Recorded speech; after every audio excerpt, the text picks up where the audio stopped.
Welcome to Peace, Freedom, and Joy for Changemakers. I am your host, Michelle Vande Hey, and today's 5-minute message is joy, the source of all funding. And this title is almost like a continuation of the episode from a couple weeks ago, where the title was Peace, the source of all joy, because we're going to kind of be talking about some similar things, but focusing more on joy, because this podcast and this group is called Peace, Freedom, and Joy for Changemakers. And so often in the work that I do, and especially in social media and emails that I send out and marketing, I tend to focus a lot on peace. I tend to focus a lot on your mental health. I tend to focus on slowing down and helping you to be in the present moment, helping you to be more mindful. And the reason I do that is because, like we talked about a couple episodes ago, is that if you are wanting to experience more joy, the foundational piece of experiencing more joy is being at peace and having more inner peace, is experiencing more peace in your life. Yes, you can still experience joy without peace, but if you want it to be sustainable, long-term sustainable success, not only for you, but for your mission, then you want to be able to experience joy on a regular basis and not have it be so fleeting, not have it just come and go. And so today we're going to talk a little bit about joy, knowing that some of the things we talk about today require the peace part of it first. Let's talk about joy, because joy is actually one of my favorite things to talk about. And you can probably tell I'm a little bit amped up right now because I just love joy. When I went through my level 2 certification of my holistic life coaching certification, and we did a big piece on joy and helping clients move into joy, it was one of my favorite parts of all the certifications that I've done. I have 3 levels of holistic life coaching certification. I have my trauma sensitive yoga certification, and then also my compassion fatigue professional certification. And joy is my absolute favorite thing. And why I said joy is the source of all funding is because I've been doing interviews lately with different nonprofit leaders, other people who work with nonprofits. And when I say, what is your biggest challenge right now? What is the thing that keeps you up at night? The number one thing that every single person that I have talked to, the number one thing is funding. Fundraising, money, income, that is the number one challenge for nonprofits and mission driven organizations. And there are many things you can do to increase funding, do more fundraisers, all the logistical things, reduce expenses as much as possible. There's so many different things you can do to increase funding.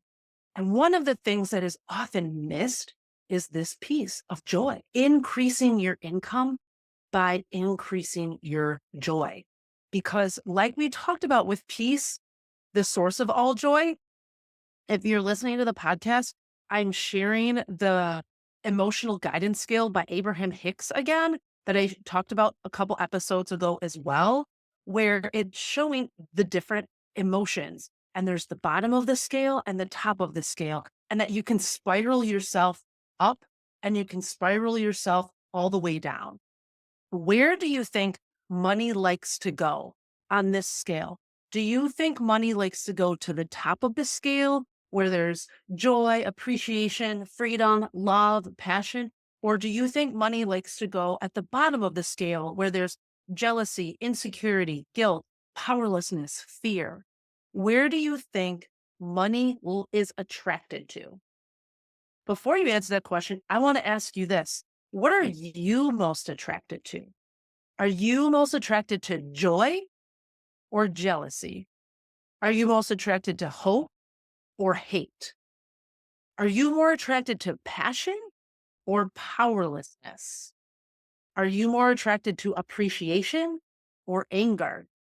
Are you more attracted to faith and trust, or are you more attracted to fear? Chances are you are more attracted to joy, hope, passion, faith, appreciation than you are to jealousy, hate, powerlessness, anger, and fear.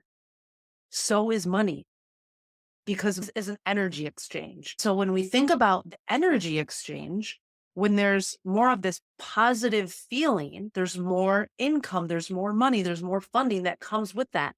And so shifting your energy as the person helps to shift your organization. And if you are a leader and you have team members, you have volunteers, you have staff, whatever that looks like, and or if you're the leader and you also have a board to report to, you are that unique person. Yes, you're the leader, but you're kind of in the middle because you still have a board to report to, and you have other people that are depending on you as well. You're in that unique position where you can really drive what the organization feels like. You get to drive the culture of the organization. It's that much more important for you to be at a high state of joy as often as possible.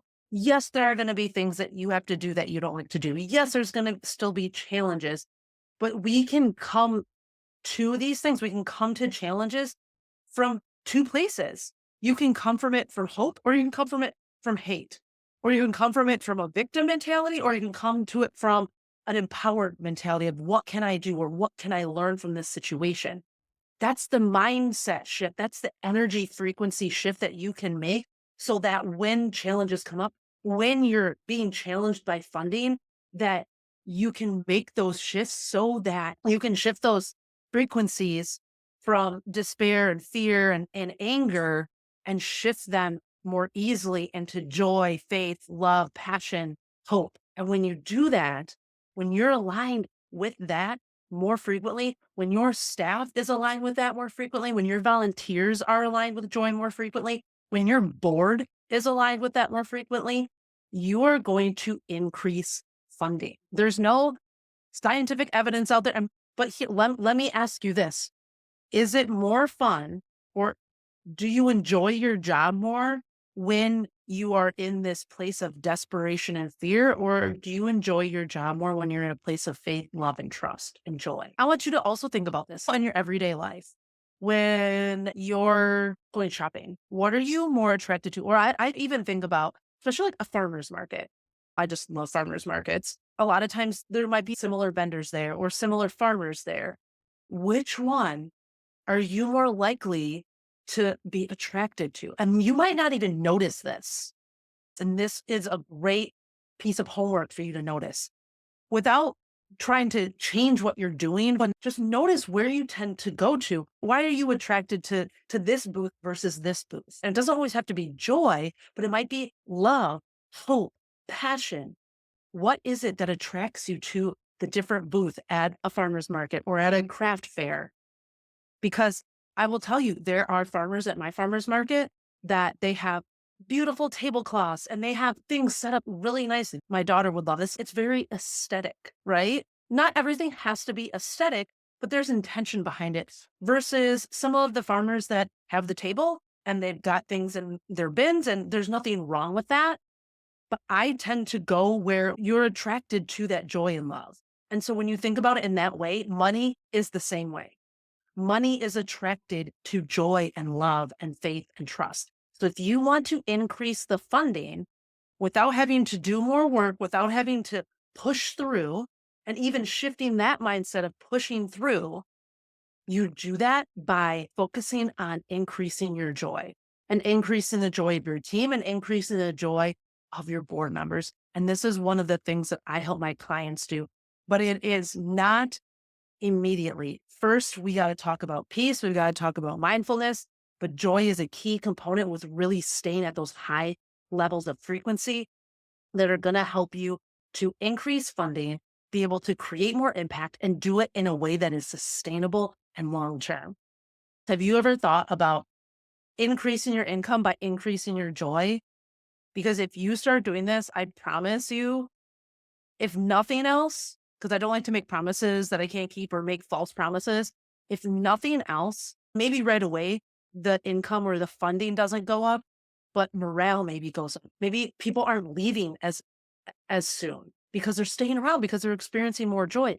And that in and of itself saves you money, less money on training, less headaches for you as the leader because you have less people to train. When people are experiencing more joy, they're going to hang around for longer. There's so many aspects of this. So that I'm already way over time, but there's so many aspects of this that helps to increase your funding.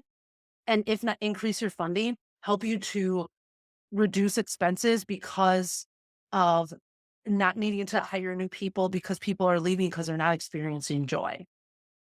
So if you are not already a part of Peace, Freedom, and Joy for Changemakers, you are welcome to hop on over to Facebook and join us. It's also in the show notes. You can send me a DM or an email wherever we are connected and share your feedback on this episode about joy. What is your biggest aha or takeaway from this? And have you ever thought about increasing your funding by increasing your joy? Sending you all light and love. And always remember that you are worth it.